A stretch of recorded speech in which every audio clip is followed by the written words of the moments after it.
नेता चाय की दुकान। तो वहीं अगली खबर की बात कर लेते हैं। दरअसल राजस्थान में धर्मांतरण को लेकर अब कानून और ज्यादा सख्त होने वाला है। इसके लिए बाकायदा प्रदेश सरकार ने आगामी विधानसभा सत्र में धर्मांतरण विरोधी कानून लाने की तैयारी पूरी तरीके से कर ली है। सत्र के दौरान राजस्थान विधि विरुद्ध धर्म संपरिवर्तन प्रतिषेध विधेयक 2025 का एक और कड़ा संस्करण पेश किया जाएगा, जिसका मकसद बलपूर्वक या धोखाधड़ी से किए जाने वाले अवैध धर्मांतरण पर रोक लगाना होगा। उप मुख्यमंत्री डॉक्टर प्रेमचंद बैरवा और विधि मंत्री जोगाराम पटेल ने ये बताया है इसको लेकर कि राज्य में अभी तक अवैध धर्मांतरण से निपटने के लिए कोई विशेष कानून नहीं था और इसलिए नया मसौदा तैयार किया गया है। पिछले ही सत्र में पेश विधेयक को अब वापस ले लिया जाएगा और इसके जगह पर इसके स्थान पर एक कड़े प्रावधानों वाला नया मसौदा विधानसभा में पेश किया जाएगा। मुख्यमंत्री भजन लाल शर्मा की अध्यक्षता में रविवार को आयोजित हुई मंत्रिमंडलीय बैठक में नए मसौदे को लेकर मंजूरी भी दी गई है।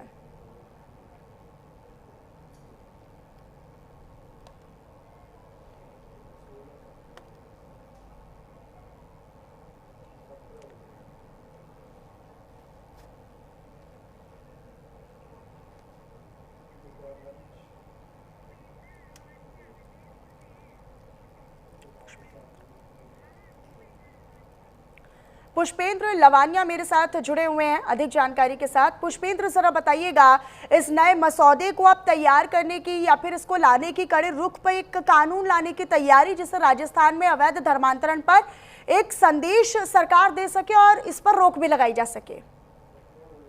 जी देखिए, आज राजस्थान विधानसभा का पहला दिन था। जैसे ही विधानसभा की शुरुआत हुई उसके बाद ही आज की जो विधानसभा हंगामे की भेंट चढ़ गई। वहीं कांग्रेसी जो विधायक थे वो वोट चोर गद्दी छोड़ जिस तरीके की जो है टी शर्ट जो पहन करके आए थे और हंगामा पूरा विधानसभा के अंदर हो गया। तो 3 सितंबर तक के लिए विधानसभा को स्थगित कर दिया गया है। इस मानसून सत्र में धर्मांतरण विधेयक का मसौदा पेश किया जाएगा। पिछले सत्र भी हालांकि विधेयक पेश किया गया था, लेकिन इस बार कड़े कानून पेश किए जाएंगे जिसमें जबरन धर्मांतरण, जुर्माने और सजा का प्रावधान किया रहेगा। जी ठीक है, आप रहिएगा मेरे साथ। मैं एक बार फिर से आपका रुख करूंगी। बाल मुकुंद आचार्य ने इस पर क्या कुछ कहा है वो अपने दर्शकों को एक बार सुनवा देते हैं। बहुत धन्यवाद है, मुझे प्रसन्नता है, आदरणीय है मुख्यमंत्री भजन लाल शर्मा साहब, राजस्थान भारतीय जनता पार्टी की सरकार, पूरे कैबिनेट को कि उनके प्रयास से हमारी मांग की पूर्ति हो रही है। धर्मांतरण बिल पास होना, उसकी शुरुआत होना एक अच्छा श्री गणेश है मानसून सत्र में। और धर्म परिवर्तन करवाकर लोगों के साथ जिस प्रकार का कार्य हो रहा था या दोष से, डर से, दबाव में जिस प्रकार की कृत्य हो रहा था वो बंद होगा और ऐसी संस्थाओं को सजा मिलेगी जो यहाँ पर धर्म परिवर्तन किसी लोभ लालच या ढोंस से करवा रहे थे। भारत धर्म निरपेक्ष राष्ट्र है। हर व्यक्ति को अपने धर्म को मानने का अधिकार है, लेकिन बहुत घटनाएं मिली हैं, बहुत मसले आए हैं कि प्रलोभन देकर या डरा धमकाकर अनैतिक साधन उपयोग करके लोगों को धर्म परिवर्तन कराया जाता रहा है। और ऐसी घटनाओं के विरोध में समय समय पर देश के कोने कोने में आंदोलन भी खड़े हुए हैं। मैं तो प्रदेश के मुख्यमंत्री जी का साधुवाद करना चाहूंगा कि उन्होंने धर्मांतरण निरोधी बिल सदन के पटल पर लाने का जो निर्णय लिया, मैं वो साधुवाद के पात्र हैं कि किसी भी व्यक्ति को डरा धमका कर, प्रलोभन दे करके या दबाव डालकर धर्म परिवर्तन नहीं कराया जा सकेगा। ये हमारी भारतीय संस्कृति के संरक्षण में सहयोगी होगा।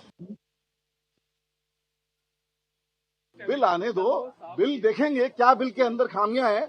जो खामियां होगी, कोई भी बिल जब अपन जिस पे डिबेट करते हैं, डिस्कशन करते हैं और उसके अंदर मेरिट डिमेरिट पे डेलिब्रेशन डिस्कशन होता है, तो उस बिल में किन कंडीशंस पे क्या शर्तें हैं, क्या धाराएं हैं, क्या चीजें लेके आ रहे हैं, उसके आधार पे होगा। बिल आएगा सामने, बिल्कुल उस दिन उसके बिल के ऊपर एक एक कंडीशन, एक एक पॉइंट के ऊपर आपको जवाब देगा।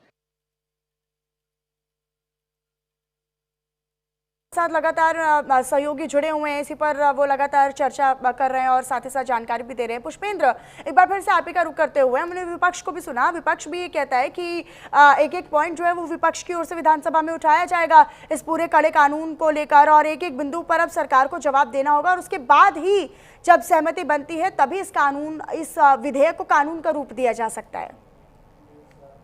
जी देखिए, धर्मांतरण का मामला है, आपको पता है चर्चा का विषय बना हुआ है और सरकार चाहती है कि ये पेश किया जाए। इसमें जो है कानून जो है कड़े कानून होंगे, और मैं आपको बता दूं सामान्य मामलों में जो है 7 साल से 14 साल तक की जो है सजा होगी और कम से कम 5 लाख रुपए का इसमें जुर्माना तय किया गया है। वहीं हम बात करते हैं नाबालिग महिलाओं, विकलांग और अनुसूचित जाति जनजाति से जुड़े मामलों में 10 से 20 साल की जो है सजा होगी और न्यूनतम 10 लाख रुपए उनको जुर्माना देना पड़ेगा। वहीं हम बात करते हैं सामूहिक धर्मांतरण में 20 साल से आजीवन कारावास रहेगा, 25 लाख रुपए उनको जुर्माना देना पड़ेगा। वहीं विदेशी या अनाधिकृत धन से धर्मांतरण अगर किया जाता है तो उसमें 20 वर्ष से आजीवन तक जो है कारावास किया जा सकता है और लगभग 20 लाख रुपए का जो है जुर्माना उनको देना पड़ेगा। वहीं जबरदस्ती या मानव तस्करी से जुड़े मामलों में 20 साल की जो है सजा है और 30 लाख रुपए जुर्माना है। कानून बार बार उल्लंघन करने पर, यानी कानून का जो है बार बार उल्लंघन करेंगे और बराबर ऐसी घटना को जो है अंजाम देंगे तो उन पर आजीवन कारावास का जो है रहेगा। वहीं 50 लाख रुपए का जो है जुर्माना रहेगा। वहीं साथ ही अवैध जो धर्मांतरण में इस्तेमाल की गई संपत्तियां जो है उनकी जांच कर उनको ध्वस्त किया जाएगा। जी ठीक है पुष्पेंद्र, अपनी नजर आप बनाकर रखिएगा। बहरहाल बहुत शुक्रिया आपका इस तमाम जानकारी को साझा करने के लिए। चलिए अब आपको बताते हैं, दरअसल नए कानून के प्रावधान की बात की जाए तो इसमें अवैध धर्मांतरण के कानून को पूरी तरीके से गैर जमानती बनाया जाएगा। अब प्रावधान क्या क्या है वो हम आपको बता देते हैं, टीवी स्क्रीन पर आप आसान भाषा में समझ पा रहे हैं। सामान्य मामलों में 7 से 14 साल तक की कैद और कम से कम 5 लाख रुपए का जुर्माना तो तय है। नाबालिगों, महिलाओं, विकलांगों और अनुसूचित जाति जनजाति से जुड़े हुए मामले अगर आते हैं तो इसमें 10 से 20 साल तक की जेल और न्यूनतम यानी कम से कम 10 लाख रुपए तक का जुर्माना। सामूहिक धर्मांतरण में अगर आप दोषी पाए जाते हैं तो फिर 20 साल से ज़्यादा आजीवन कारावास और फिर उसके अलावा 25 लाख रुपए तक का जुर्माना यानी फाइन होगा। विदेशी या अनधिकृत धन से धर्मांतरण के मामले में दोषी पाए जाते हैं तो फिर उस पर 10 से 20 साल तक की जेल हो सकती है और 20 लाख तक का जुर्माना।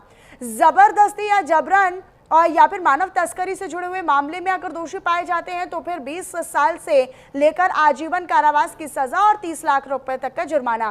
कानून का बार बार उल्लंघन करने वालों पर आजीवन कारावास और 50 लाख रुपए तक का जुर्माना भरा जाएगा। साथ ही साथ आपको बताएं कि अवैध धर्मांतरण में इस्तेमाल हुई संपत्तियों को यानी प्रॉपर्टीज को जांच के बाद जब्त या ध्वस्त किया जा सकता है और संबंधित संस्थानों का पंजीकरण रद्द भी हो सकता है। तो ये किस तरीके से कड़ा हो जाता है और ये जो विधेयक जो पिछले साल भी डिस्कशन में आया था, अब एक बार फिर से ये विधानसभा में पारित किया जाएगा, इस पर चर्चा होगी और फिर ये देखना होगा कि ये कितना जल्द ही एक नए कानून का रूप ले पाएगा।